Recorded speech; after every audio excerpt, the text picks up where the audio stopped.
We usually think of addictions as these separate, isolated problems, right? Alcoholism over here, a gambling problem over there. But what if one addiction is actually just a way of coping with another? In this explainer, we're diving into that hidden, tangled web of co-addiction, where our dependencies can get locked in this really devastating cycle. And this quote right here, it really gets to the heart of the story we're exploring. It's this idea that when we try so desperately to run away from our pain, we can actually end up creating way more of it. That is the central paradox of addiction we're about to unpack. So let's meet Brenda. She's sitting in a therapist's office. Not because she wants to be there, mind you, but because a judge sent her. And if you just looked at her, you'd think she has everything completely and totally under control. Just picture this. She's tall, strikingly thin, wearing this gorgeous silk dress, expensive jewelry, the whole 9 yards. I mean, she has worked so hard to project this perfect image of success and beauty. It's a carefully built mask designed to hide everything that's really going on underneath.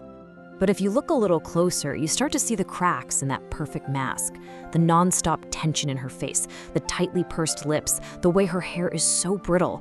These are all telltale signs of deep, deep anxiety. And frankly, malnutrition. That perfect facade, it's paper thin.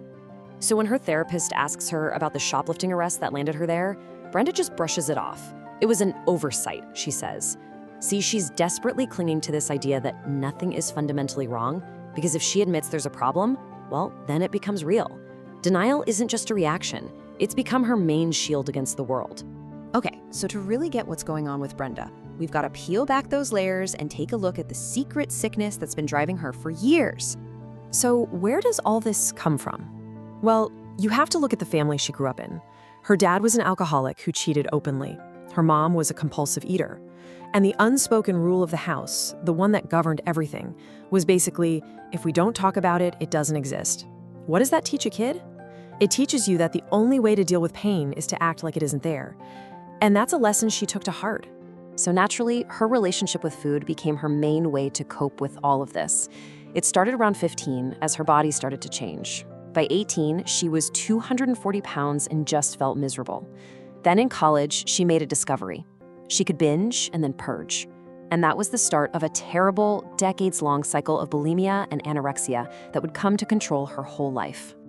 And then Rudy enters the picture. And their whole relationship, right from the start, was basically built on this mutual deception. She put on an act as this glamorous fashion plate to hide her eating disorder.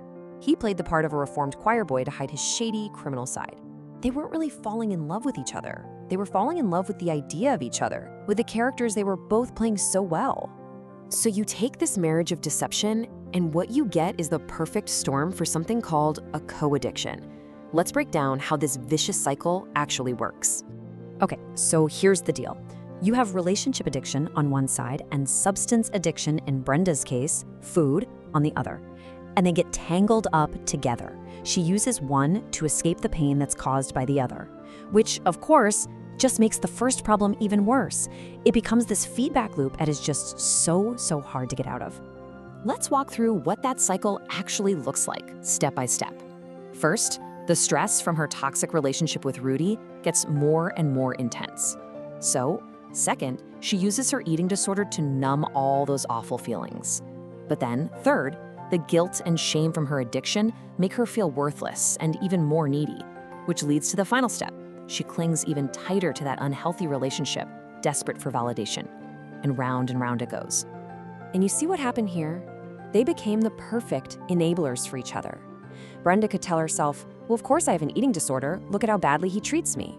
And Rudy could say, of course I drink and cheat. Our marriage is a total disaster. They each use the other person as the perfect excuse to never ever deal with their own addiction. So, how in the world do you break free from a pattern that's this deep? For Brenda, it wasn't just one single step. It was a total teardown and rebuild of her entire life. Her recovery really stood on 3 key pillars. First, therapy, which helped her start to untangle that massive web of lies she'd been living. Second, Al-Anon, a support group that gave her the tools to finally understand the family dynamic she grew up in. And third, Overeaters Anonymous, to tackle her primary addiction, food, head-on. But the single biggest change for Brenda, the real game changer, was learning how to be honest. I mean, think about it. For someone whose entire life was an act, just telling the truth was revolutionary. In her OA meetings, for the first time, she was surrounded by people who got it, who didn't judge her. And that acceptance gave her the strength to finally be honest with herself. And this whole journey led Brenda to a really profound realization about her priorities. It completely changed how she approached her life, her relationships, everything. And this, right here, is the absolute core of it all.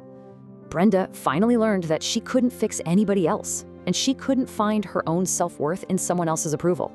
She had to make her own health, her own sanity, the #1 priority, period.